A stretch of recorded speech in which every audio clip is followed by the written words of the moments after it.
Hi.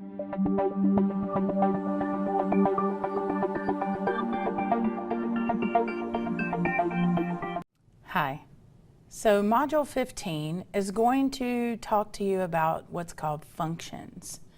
So here is a slide that introduces functions, which basically is vocabulary. As I've said in the past, vocabulary is very important. So let's get started.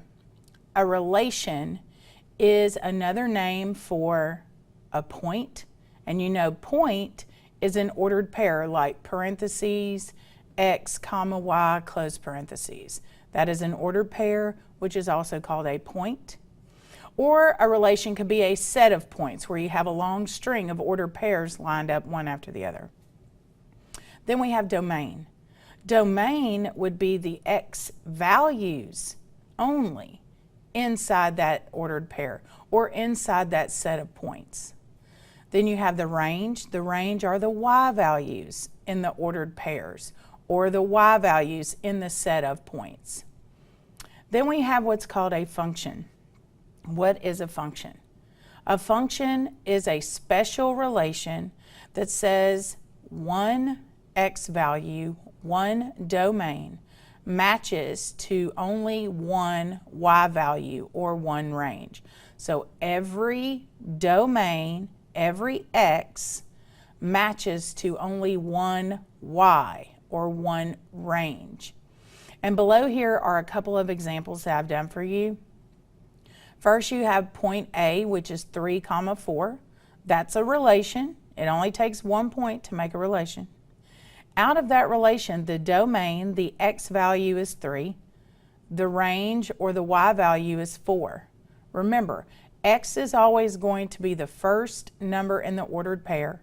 The y value is always the second number in the ordered pair. Below that is another set, a string, if you will, of ordered pairs. You have 3 sets, and in those 3 sets, that is also a relation.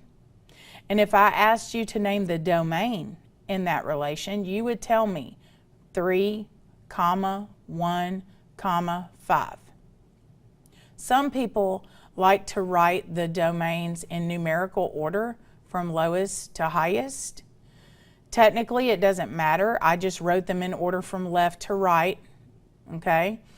I will say this, if one of the numbers is duplicated, you do not have to write it down each time.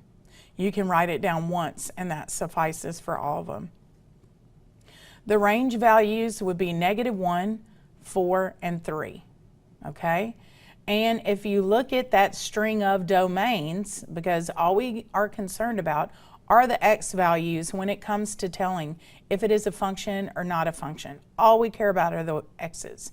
The y's have nothing to do with determining function, okay?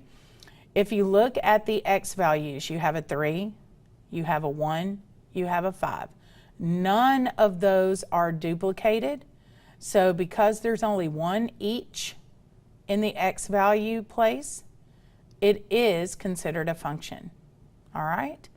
Now, come back and we're going to have a little bit more vocabulary, and then we're going to actually practice telling what is the domain, what is the range, are you a function, etc. All right? I'll see you back in a minute.